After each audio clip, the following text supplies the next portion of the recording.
今日は、バルサミコ酢を使った、ドレッシングの作り方を、やっていきたいと思います。いつもですね、普段私が、作っている、バルサミコ酢とお醤油のドレッシングです。で、こういったドレッシングボトルを用意してですね、そこに、材料を入れてもう混ぜるだけです。で、バルサミコ酢はですね、このオーガニックのものを使っています。で、これをですね、まず、だいたい適当ですね。分量適当で100ミリぐらいですかね、入れていきます。ドレッシングボトルに目盛りがついているので、それを目安に入れていったりしています。一応目盛りで測ったりするんですけど、基本適当ですね。だいたいこれぐらいかなっていう分量でドボドボっと入れていきます。こんな感じですね。だいたい100ミリぐらい入りました。で、続いてはですね、次の、調味料を入れていきます。次、油ですね。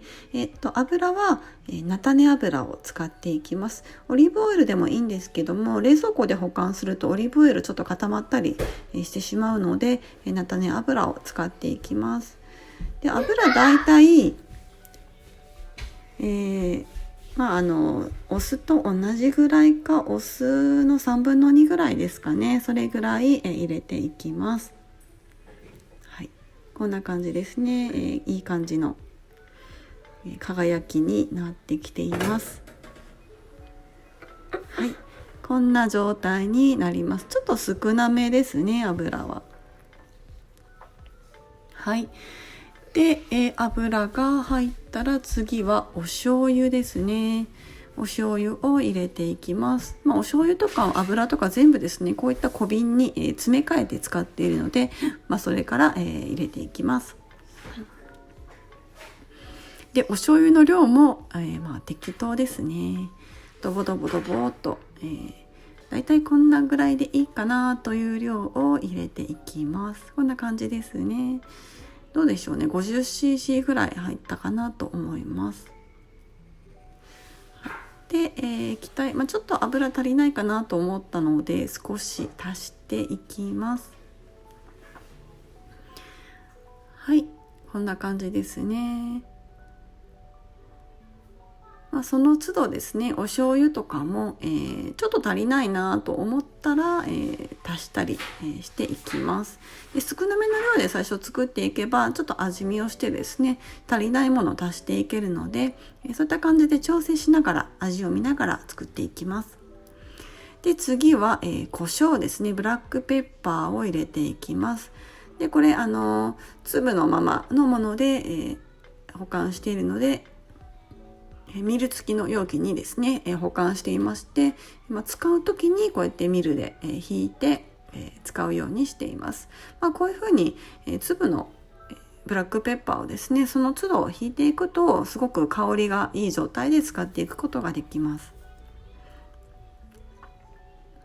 はい、で続いてはですね、ちょっと岩塩も入れていこうと思います。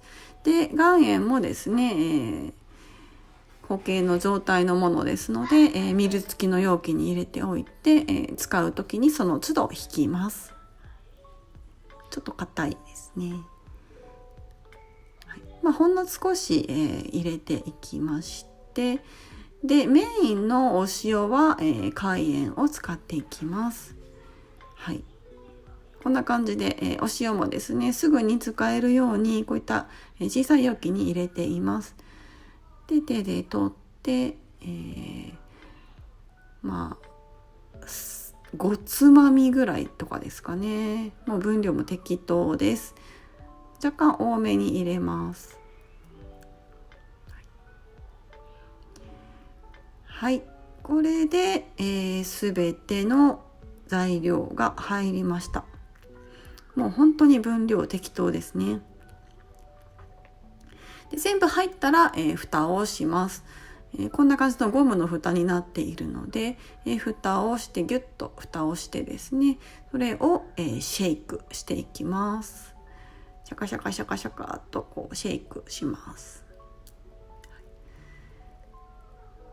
だいたいそんなにいっぱい振らなくてもすぐに、混じるので、どのみちですね、使う時にその都度こうシェイクして使っていくので、適当で大丈夫です。